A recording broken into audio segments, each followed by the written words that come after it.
There was once a man who didn't think of himself as a criminal. Not really. In his mind, he was just clever.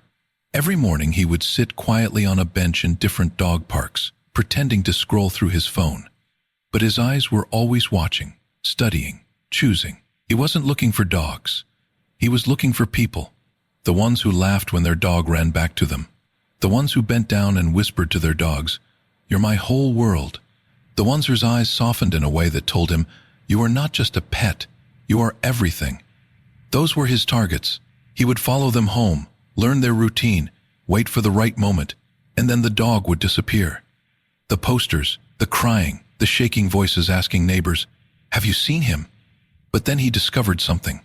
When he returned the dog, the owner gave him money as a reward because money was no object to them. People didn't just feel relief, they felt overwhelming gratitude. They cried, they hugged him. Some even called him an angel. And one day he pressed go live. The internet loved it. The shaky voice of a broken owner. The moment the dog ran back into their arms. The tears, the joy, the hugs. It felt real. It felt pure. It went viral. Soon, thousands, then hundreds of thousands began watching. Comments flooded in, faith in humanity restored. You're doing God's work. We need more people like you. Sponsors came next. Money followed. And just like that, his guilt disappeared. He wasn't a thief anymore. He was a hero. At least that's what he told himself. Then he found Ernie. An old man, quiet, fragile. He didn't smile much, but when he looked at his dog, it was different. Like the world hadn't completely left him. Someone at the park said, "He's a veteran. PTSD. That dog, it's the only thing keeping him okay." That should have been a warning, but to him, it was just a perfect story. After stealing his dog, he streamed himself pretending to find him. "Tonight," he said to his audience, smiling into the camera, "we're bringing a hero back, his best friend." The chat exploded. "He deserves it. You're amazing. Can't wait." He walked up to Ernie's house, camera rolling, heart racing, not from fear, but excitement. This would be his biggest stream yet. He opened the door slowly. "Ernie," he called softly. The dog suddenly froze. Its body stiffened. A low, painful sound.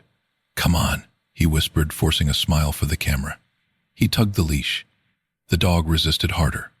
Something felt wrong, but thousands were watching. So he kept going step by step into the house, past the quiet hallway, into the kitchen. And then he saw him, Ernie lying on the floor, unmoving, dead. The leash slipped from his hand. The dog ran to the old man, nudging him, whining louder now, desperately, but nothing moved, nothing answered. His chest tightened. No.